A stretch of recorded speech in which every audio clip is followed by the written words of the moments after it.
Bom dia, amigos. Prazer enorme estar com vocês aqui de novo. E hoje nós temos algo muito especial, um encontro assim que a gente já planejava há muito tempo. A pandemia nos atrapalhou de organizar esse bate-papo. É uma pessoa que eu praticamente não preciso nem apresentar porque todo mundo conhece, né? E nós vamos hoje poder conhecer melhor desde o início da história dele, que é uma história assim que inspirou dezenas, se não centenas de outros que vieram para o mundo da loteria. Eu tenho o prazer de apresentar para vocês o João Batista, o JB, o nosso super amigo, grande luthier, grande empresário e que tem uma história linda. E a gente vai, como sempre, né, João, começar assim do início, né?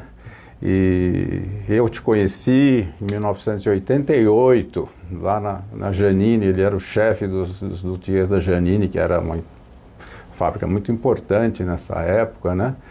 Mas essa história começou antes. Então, João, estamos aqui super felizes de conhecer um pouco mais de toda essa trajetória. Vamos começar do início mesmo. Quando que você se interessou na construção de instrumentos e quando que você veio para São Paulo? Conta um pouquinho dessa fase inicial. Ok. Primeiramente, é um prazer grande rever você depois de 2 anos sem se... Mais de 2 anos. Mais de 2 anos. E até eu falei para você, a saudade era grande, eu estava com a vontade de dar um abraço você, na Aline, no Pedro, que eu conheço há bastante tempo, né? E dizer que é um prazer muito grande de estar aqui hoje, batendo esse papo com você. Falar da minha história, assim, é bem longa, né? Primeiramente, eu vim para São Paulo em 74. Por acaso, eu entrei na Giannini. E lá eu comecei... nunca tinha visto um violão aberto. O violão, lógico, que todo mundo conhece desde que nasceu. Um instrumento muito antigo. Mas eu não tinha noção de nada. E entrei lá, por acaso eu entrei no setor de violões clássicos, violões finos que eles falavam na época, né? E fui aprendendo a gostar, a trabalhar. E daí eu pus na minha cabeça que se eu aprendesse a gostar do que estava fazendo, as coisas se tornariam mais fáceis. Porque eu ia me divertir trabalhando, e ia aprender e depois exigir melhores condições, melhores salários. E também eu venho de uma história assim, meu pai morreu muito cedo, eu tenho 4 irmãos, o mais velho era eu, e vim para, como na época a maioria dos nordestinos fazia, hoje mudou já um pouco essa história, essa coisa, migravam para São Paulo ou Rio de Janeiro em busca de melhores condições, de profissões, e no meu caso, para ajudar a minha mãe, que ficou lá com meus irmãos, pequeno, todos pequenos, menores, e daí... Em João Pessoa você morava? Morava na cidade de Caaporã, grande João Pessoa, a 60 quilômetros, mais ou menos. E daí também eu costumo dizer que a necessidade é a mãe da inteligência. Por isso que eu acho que eu aprendi e me dediquei, porque primeiramente pela necessidade de eu aprender, de poder para exigir um melhor salário e dar uma condições de vida melhores para meus irmãos que ficaram lá, e ao mesmo tempo eu me divertia trabalhando, e assim foi, né? Trabalhei na Giannini no total 14 anos aproximadamente, e lá que nós nos conhecemos. Na época você era violonista, né? Exato. Essa fase dos anos 70, para o pessoal mais jovem, que não consegue imaginar o tamanho que foi a Giannini, né? Ainda ela, nessa época que a gente se conheceu, ela estava aqui na rua Carlos Weber, era um prédio que ainda está lá, totalmente abandonado, um processo, enfim, que não termina, está lá ainda para quem olhar. Era uma vila lá dentro, né? Tinha ruas, era um espetáculo. A Giannini chegou a ter mais de 1.000 funcionários. 1.500 mais ou menos. 1.500 funcionários. Ela fabricava além de uma linha completa dos violões, cavaquinho, mandolim, cavaquinho, tinha a parte de guitarra, até teclados, enfim. era eu frequentava muito, comprava violões lá para os meus alunos já nessa época, né? E a Janine foi se desenvolvendo muito. Acho que você até já falou outras vezes para a gente, assim, que você conheceu, nessa época, o Sugiyama, que é um luthier muito importante no Japão. Ele veio para o Brasil justamente desta época. Em 74. E foi trabalhar na Janine. Ele desenvolveu, inclusive, um violão que não sei, muitos conhecem, que era o C4, né? Um bom violão. E você conheceu o Sugiyama nessa época, né? E também foi acho que uma pessoa assim também que você aprendeu muito, né? Muito. Assim, eu comecei a me destacar dos demais amigos, mais ou menos da minha época, iniciante, e daí quando o Sugiyama chegou, eles já me puseram de cara para trabalhar com ele. Porque eu já estava me saindo em relação aos outros, né?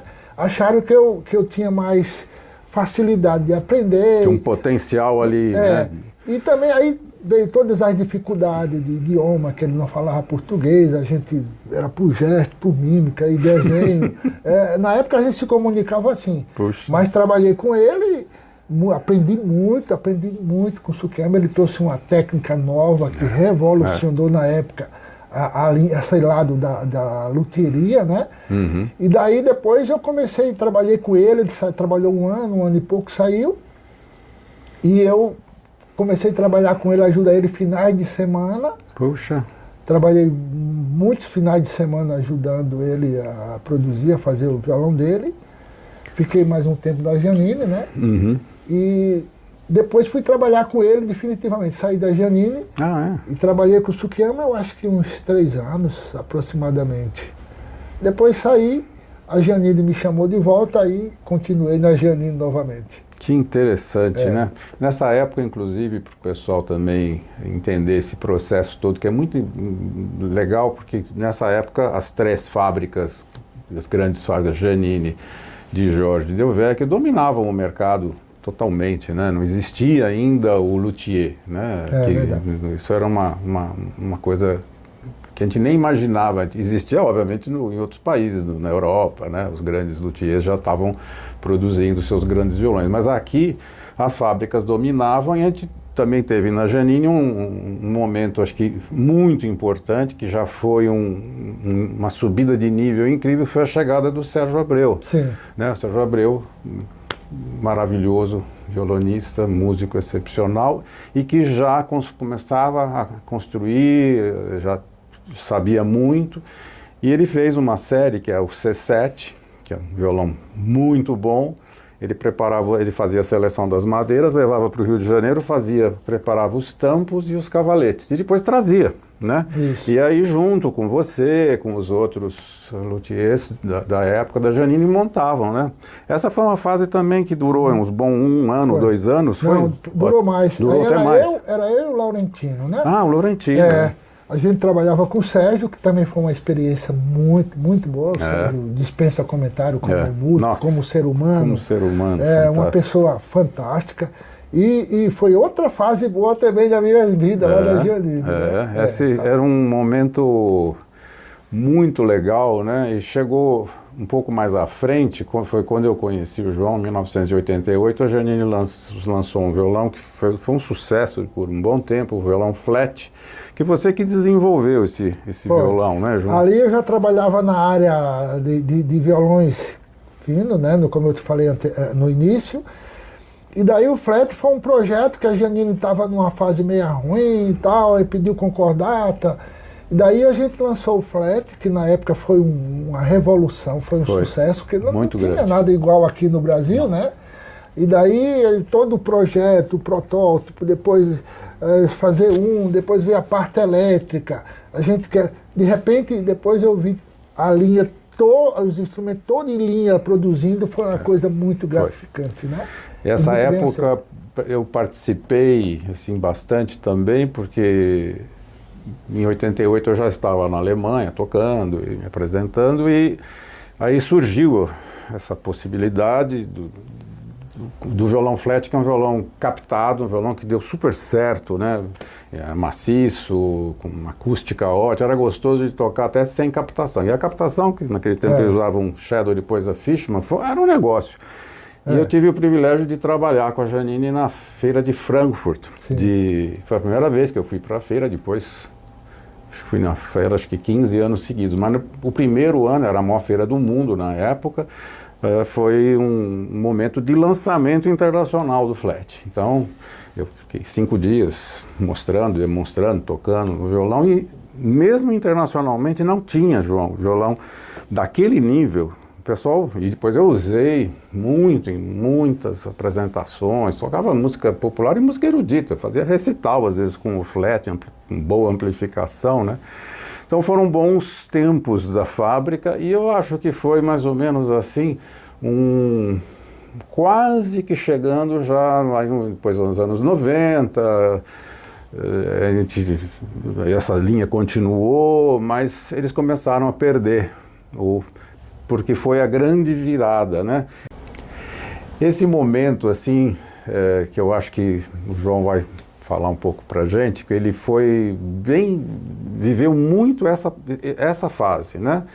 A Janine tinha vários artesãos que trabalharam, o João chefiava esse grupo ótimo de excelentes profissionais, que também vários deles se tornaram profissionais muito importantes, né?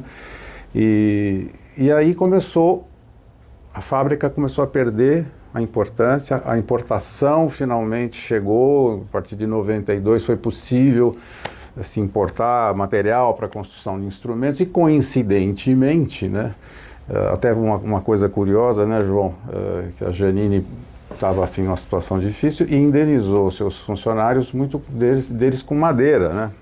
No encerramento, assim, e isso foi uma oportunidade boa de você já ter matéria-prima.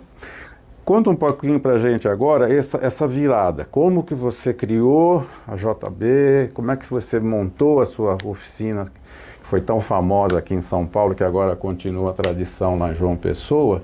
Esse início, João, como é que veio a ideia, como é que você conseguiu organizar e constituir uma empresa como a sua? Pois bem, é verdade. Nessa época, acho que na época do governo Collor, né, onde tudo era proibido importar, até então, e depois aí a Janine começou a entrar nessa fase, e eu só pensava o contrário, eu queria que aí, quando ele abriu as portas do mercado, aí eu falei, agora é a época da gente trabalhar para evitar desses instrumentos entrarem no país. Sem dúvida. Aí foi na época que a Janine se associou à Fender, eu acho, né, e produziu os instrumentos, e a Fender colocava o rótulo, o selo da Fender, e eu falei, não, aí eu vou sair. E conversei com a diretoria, que estava insatisfeito, que ia sair, porque também tinha um intuito de fazer meus instrumentos. Mas a Janine eles gostavam demais de mim, não mandavam embora, não fizeram acordo. Eu falei, bom, então só me resta pedir a conta. Não, eu disse, não, a conta aí é um direito que vocês não podem impedir. Aí me demiti e montei minha própria empresa, né? Um medo muito grande, porque já estava com 3 filhos pequenos. E a Janine sempre tinha um ótimo salário, eu tinha ótimo plano de saúde. Quer dizer, eu tinha assim um respaldo muito grande e confesso que foi muita coragem de minha parte na época ter saído e montei a minha empresa. Logo em seguida apareceu o Oscar, né, que também foi o anjo da guarda para a gente, que como era proibido importar tudo, depois liberaram, mas não era fácil importar. Então, eu que trabalhava com instrumento e ter que cuidar dessa parte de comprar madeira fora, às vezes vinham os amigos, pedia para mandar 10 jogos de 10 tampos, 10 escalas, sabe? Aí apareceu o Oscar, aí pronto, acabou assim, a minha preocupação e me deu assim uma segurança e de a gente trabalhar e saber, Oscar, eu quero isso, o Oscar trazia. E daí foi, nessa época a gente praticamente começou junto. Começamos, né? Juntinho, mesma época, juntinho. E assim, uma pessoa, um caráter que dispensa comentário. E eu comecei também a indicar, e o Oscar também vender meus instrumentos para fora, levou alguns violões para a Alemanha, né, Oscar? E aqui foram aparecendo os novos luthier e tal, e eu comecei a indicar o Oscar, principalmente por essa praticidade dele já ter o material, ou então trazer, e depois pela confiança que eu tinha nele. Porque até hoje o Oscar é uma pessoa que, nesse lado aí, dispensa comentário. É uma pessoa de boa índole, de muito caráter. E estamos juntos até hoje, né? Que maravilha. Eu fico realmente emocionado de ouvir esse depoimento seu, João, porque realmente a gente começou junto, né? A String está, coincidentemente, acho que não podia ter um momento melhor para a gente fazer o papo, que estamos comemorando neste mês 30 anos. A Strings começou em maio de 1992, pouco depois de você ter já constituído a tua empresa, né? Isso. E realmente a recíproca é mais do que verdadeira, porque a gente montou a empresa que faz uma importação de material, né? As madeiras, os acessórios, as tarraxas, e a gente, sem os luthiers, sem os grandes parceiros, né, como você, não teria dado certo, né? Era essa parceria ideal, né? Você saber que o teu material vai chegar, que ele é de qualidade, eu saber que o João encomendou, que não tem furo, uma pessoa também assim incrível, e por isso também, além da qualidade do trabalho dele, essa coisa de caráter, de ética, né, de respeito ao cliente, do pós-venda, que é mais importante do que a venda, né? Tudo que o instrumento vai viver décadas, muitas vezes séculos, né? E a pessoa que fez tem essa coisa linda que é o nome dele continuar para sempre através do instrumento, e ele vai estar... Ele já contou até alguns casos interessantes que depois a gente pode falar, de instrumentos que estão mundo afora, né? E sempre podendo prestar qualquer assistência que seja necessária, né? Então foi um início assim muito legal, muito difícil, porque naquele tempo não existia internet, o sistema todo de importação era tudo ainda na mão, né? Você também, uma coisa legal que eu gostaria que você falasse um pouco, é que juntou essa riqueza do luthier que ele desenvolveu nesses anos todos, com ótimas pessoas ao lado dele, como o Sugiyama e Sérgio Abreu, e um espírito assim, já aprendeu a produção em ritmo mais industrial, fazer uns instrumentos em série, né? E aí você monta uma firma com 4 auxiliares, luthiers, e você consegue fazer assim uma série de instrumentos. Seu violão foi revolucionário na época, né? O teu violão clássico, o teu violão 7 cordas, que todos os profissionais da época usaram e usam até hoje, e seus bandolins e cavaquinhos, né, João? É verdade. Fala um pouco assim, porque é uma coisa tão rica, acho que são raros os casos de um luthier que faz uma série tão grande. Você tem até outros instrumentos, seu catálogo inicial... A Janine nunca fez um catálogo tão bonito, e você já tinha um catálogo assim com todas as opções. Como é que foi o desenvolvimento desses instrumentos todos? Pois é, Oscar. Esse também eu acho que foi um diferencial na minha vida. Quando eu parti para a carreira solo, vamos dizer assim, né? Uhum. Eu já pensei, eu falei, não, já que é assim, a gente tem que fazer tudo certinho. Na época ninguém tinha firma aberta, eu tinha. Uhum. Eu fornecia nota fiscal, e meus funcionários eram registrados. 2 ou 3 que eu tinha que nunca passou disso, mas era registrado, tinha assistência médica, tudo direitinho, sabe? E aí comecei a me diferenciar. Por outro lado, eu comecei nesse lado de cima para baixo. Eu comecei a trabalhar com o Roberto Barbosa, vulgo Canhotinho, que é a fera no cavaco, dispensa comentário. Uhum. O cavaco número 1, acho que foi para ele. Sei. E depois o bandolim veio Isaías, que é uma lenda viva, né? Isaías, o bandolim foi para o Isaías. Aí veio o 7 cordas, que era para o Israel, o Luizinho, entre outros. E assim a coisa foi andando. Eu sempre fui uma pessoa, sou uma pessoa privilegiada por Deus. Tenho boas amizades, ótimos clientes, entendeu? E cada dia, até hoje, eu venho recebendo, assim, como é que eu poderia te dizer, coisa diferente, assim, surpresa diferente, logicamente que para melhor. Então, no decorrer da minha vida, desse tempo de loteria para cá, todos os anos é sempre melhor do que o que passaram. É lógico que meu sonho é daqui para baixo. Eu não sonho alto. O que passar é lucro, entendeu? Então, meu sonho é da minha cabeça para baixo. É lógico que sempre passou, mas aí eu estou no lucro, né? E por isso eu sou uma pessoa altamente gratificada pelo meu trabalho, pelas minhas amizades, pelos meus clientes.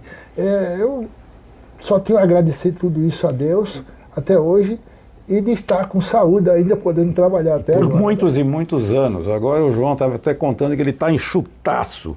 Ele está morando em João Pessoa já...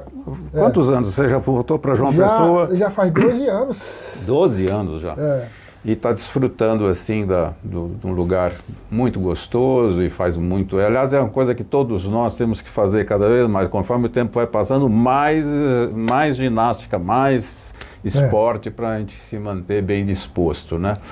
Essa fase da tua oficina, você tinha a sua residência numa fase e tinha a oficina, né, com seus funcionários. Eu ia muito lá. Você montou... Você tinha umas coisas bem visionárias, assim, que não existiam na época. Tinha uma oficina super bem montada, uma linha de produção seríssima, com material de primeiríssima. E você construiu em cima...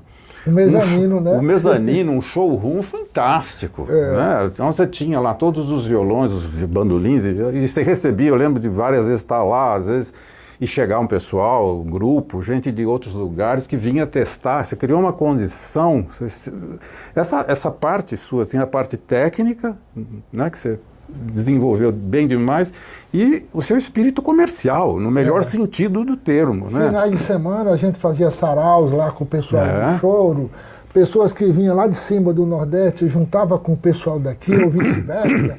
E sempre, final de semana, a gente fazia esses saraus. Como é que você conseguia, João? Porque isso é um desafio. Tem muita gente que é ótima para construir, para fazer, mas aí tem a parte administrativa, a parte comercial, que você cuidava dessa parte também, né? Cuidava tudo. Você estava lá na bancada fazendo, controlando a produção e ao mesmo tempo você conseguia coordenar tudo isso. Tudo. Fornecimento, matéria-prima, venda, pós-venda, né? Então, tudo isso era muito difícil. E desde esse começo, né, João, como esses grandes músicos que tocam com o instrumento dele, tocam muito no exterior, você tinha muita encomenda, né?